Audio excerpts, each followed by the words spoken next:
Hello, and welcome to Let's Hear Your Story.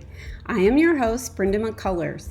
No matter how simple or complicated it is, your story is meant to be told and can help introduce others to Jesus. In this podcast, you will hear true stories of what God is doing within the lives of different people. Some of their stories are personal journeys to becoming a Christian. Others are stories of how God has shown up in their lives. Are you ready to listen? Let's get started. I'm excited to have a friend with me today who is a wife, a mother, and a missionary. I won't be sharing her name to protect her identity and to protect other people that she has come in contact with on the mission field. She has served in different parts of the world, and today she is going to be sharing with us about her journey with God. Nice to have you with us today. Thank you. It's great to be here it's always encouraging for me to kind of think back on the journey that God has had me on from the time that I was small and how he's brought me this far today and where we are today and the new adventure that he's calling us to. And today I was actually thinking about when I lived in Eastern Europe, my team leader, he would say, "You will never regret fully surrendering your life to God. You never will. You'll never look back and say, I wish I hadn't given God that much." And that's something that has resonated with me over the years. And I grew up in a Christian home and went to church. My parents are very strong believers. But it wasn't until I went to college that I really was introduced in a powerful way to the Great Commission and to taking the gospel to the ends of the earth. And I was in a college ministry and they talked about the 1040 window and unreached people groups. And I remember just kind of thinking, like, what are they talking about? I don't even understand this. And growing up in America, we have churches on every corner. We have Christian bookstores. We have Christian radio. And so to think about people all around the world, even a third of the world's population that don't even know there's a Jesus to believe in, we can't even wrap our minds around that. We can't fathom that. And so during my college years, I was discipled by a woman who had been a missionary in Romania and Slovakia. And she was always just talking about the nations. And I thought, well, that's great, but that's not me. I don't want to do that. And God, please don't ask me to do that. And my senior year of college, she invited me to go with her on a mission trip to Eastern Europe. And I was reluctant. I thought, I don't really want to do this, but I felt like the Lord was saying, yes, this is what you need to do. You need to do this. And so when I was getting ready to leave, a friend of mine gave me a book to read. And she said, I want you to read this book while you're on your trip. And it's called Safer Than a Known Way. And it's the story of a lady who worked with Brother Andrew and Corey ten Boom. And she talked about how she was afraid to fully surrender her life to the Lord because she was afraid that he would call her to singleness, that he would call her to foreign missions, and that he would call her to speak in public. And I'm reading her story and I'm thinking, yeah, I don't want to go overseas. I don't want to be single for the rest of my life. And what if God called me to that? But just how through her willingness to say yes to whatever God was asking her to do, just what God opened up for her. And the Lord just really started working on my heart for people that don't know that there's a Jesus to believe in. And the book, she used a quote that talks about, I asked the gatekeeper of the year to give me a light that I might tread safely into the unknown. And he replied, to take the hand of God and walk through the darkness is safer than a known way. And I felt like God was just saying, are you willing to step out? And you don't know where I'm going to take you, but to step out and follow me, it's safer than a known way to walk through the darkness, holding the hand of God. And so during that trip, the Lord just confirmed to me that that's what that he was saying, I want you to pursue coming back here. And I did. And within a year's time, I was on a plane back to Eastern Europe.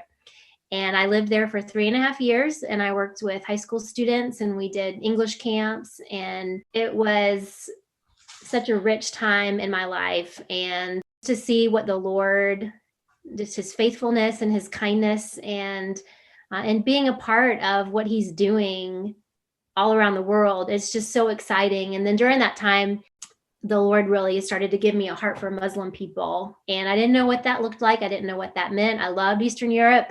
And I came back to the States to go to seminary and figured I would go back to Eastern Europe. But I still had this Muslim, I just wanted to work with Muslims, really had a heart for Muslims. I'm kind of I don't know, maybe a weirdo that when I see Muslim women in the grocery store here in the States, when I see them at the park with their kids, I just want to go talk to them and meet them and find out where they're from, drink tea with them, hug on their kids. And so during this time that I was in seminary, I met my husband, and he had been serving since 1993 in Central Asia.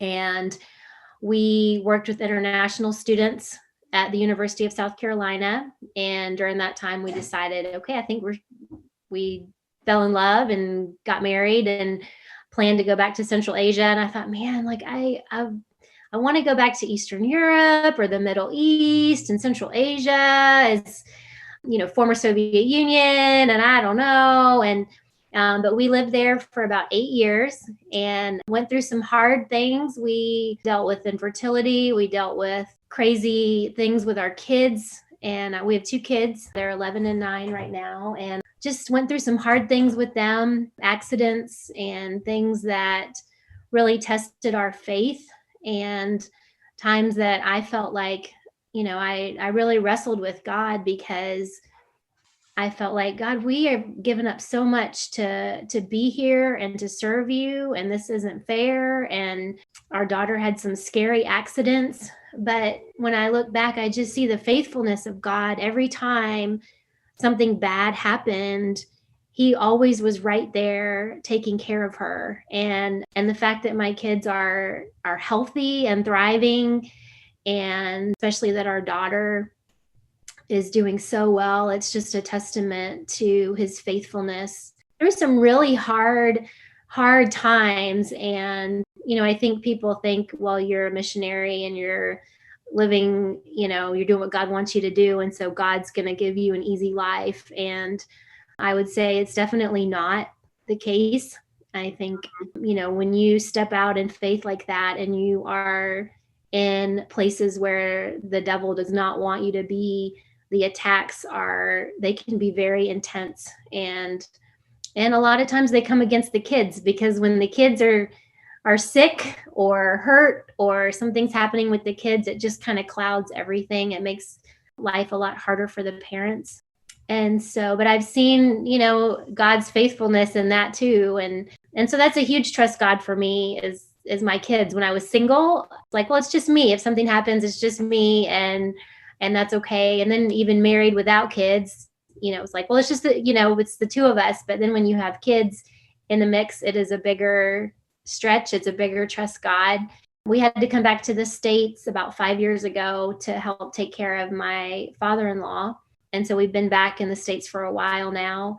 And while we've been here, we've been actively engaging refugees. And so one of the exciting things about being back in the States, and for those who are listening, that's so encouraging, is that you don't have to get on a plane and go to a foreign country anymore. God has brought the nations here, and he's using things like war and famine and, all these horrible things in their countries, but it's moving them into places where where Christians can come alongside them and help them. I spend time, not since COVID, obviously, but before COVID, with ladies from Afghanistan and Syria and, all over the Middle East, and places where we cannot go. But God has brought them here. And so through, English classes or just developing relationships. And so it's an exciting time, I think, for believers, whether you're in the States or whether you're overseas, because you can engage unreached people groups wherever you are. And even we're in a not so big town in Virginia right now, and we have we have loads of international people here. And so wherever you are, you can find internationals and develop relationships with them. And the exciting thing is that they're very open to friendships and relationships because they're out of their home country.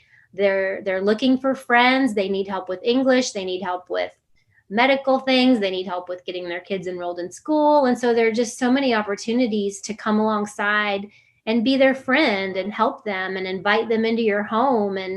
And so I'm excited about what God's doing around the world, that it's missions is no longer you get on a plane or a boat and you leave and you don't come back.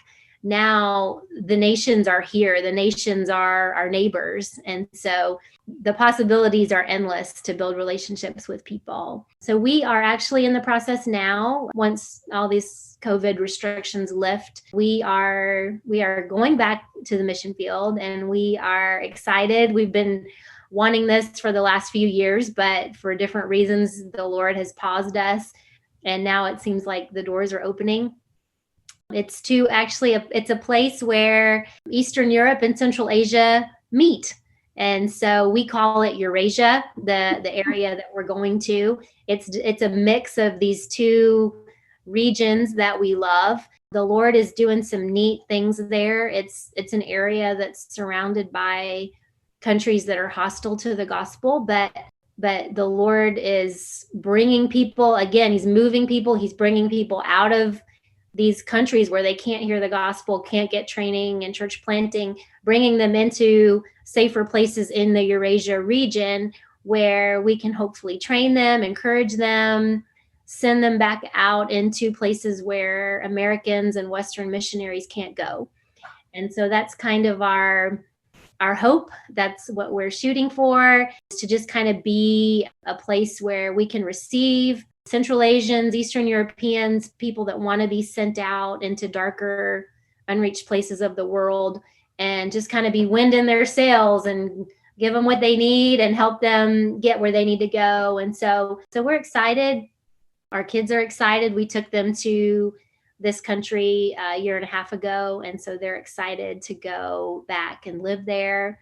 Yeah, so that's kind of our story, and it's not been an easy journey. I've been on this journey for 20 years now, which is hard to believe. A lot of ups and downs, but I wouldn't trade it. I'm thankful that I've said yes to the Lord, and like I opened with, for those who are listening, you will never regret whatever God is calling you to do. It may not be easy, but God will be so faithful, and you'll never look back and say, I wish I hadn't said yes to the Lord. I wish I hadn't said yes to what he's called me to do. And so yeah. I love that. So if you were talking to someone who is thinking about going into the mission field, what kind of advice would you tell them, as far as, do you have to have training before you go? Do you have to enroll in school and take certain classes? What are the prerequisites for going into the mission field if you're going overseas or going into a different country? Well, it kind of depends on the different mission organizations that are available. Some require seminary classes, some don't. The exciting thing now about missions is that we're seeing more and more that people who have, I guess, secular training, it's so much easier for them to get into a lot of these countries than it is for people who've been to Bible college and seminary and have Bible student written all over their transcripts. If you're a doctor or a nurse, you can work in a hospital in the Middle East, or, we met a guy, he's a welder, and he was like, I'm not a pastor, I'm not a preacher, I'm a welder. And he is fulfilling a specific need in a specific place, teaching Muslim background believers how to weld. And he's out in the field helping them weld, build greenhouses, and he's spending time with them every day. And so the doors are open now for global, whatever your expertise is, take that and go work overseas and use it for the Lord. And so I love that. And then you also, if you have a trade like that, you're a nurse, a teacher, or a welder, Mhm. then you've got a way that you can make money too. Yep. And you have a legitimate presence in the country when they ask you, why are you here? I'm a teacher, I'm a nurse, I work at this hospital, or, so Mhm. it's an exciting time. I think people might get hung up on, well, I'm not a Bible student, I didn't go to seminary, but things have changed, and it's so much easier now to get jobs anywhere in the world. And then you are there, you're in the culture, you're meeting people, and you are a light in your workplace, whatever that workplace might be. I love that. I love that. So I just want to tell you how much I appreciate what you're doing. And thank you for that. I know that I would also appreciate it if our listeners would be praying for you. I'm not sharing your name because we don't want to put you or anybody that you know in danger by your name getting out there, but they can just pray for missionaries that are in Yeah. these countries, that God will just provide exactly what they need, and also cover them with protection, because like you said, when you're in the mission field and you're in a place where the gospel is not shared, Satan is there to attack you in many ways. That's right. And I would ask for us personally, just pray for our kids. When we left Central Asia, they were little, and so they really don't remember much. And now they're 11 and 9, and so it's going to be a big change for them. They are truly American kids now, and so just for their adjustment. And that it would be, God calls families. He doesn't just call the parents, he calls families. And so our kids are a part of that too. And so just that they would find their place in God's mission for their life. So I love that. Well, thank you so much for sharing today. I really, really appreciate it. And I hope that what you've said encourages others to go into mission work and to go out into the nations to share the gospel with people that don't know. I say do it, because it is an exciting life. It's not easy, but it is exciting, and it's fun to watch God work and to be a part of seeing the Great Commission finished. So Love that. I love that. Well, thank you so much. thanks for having me. Thank you for listening to Let's Hear Your Story. I hope you enjoyed today's episode. Please share it with your friends and subscribe, write, and review. If you have any questions, please reach out to me at brynmccullers@yahoo.com.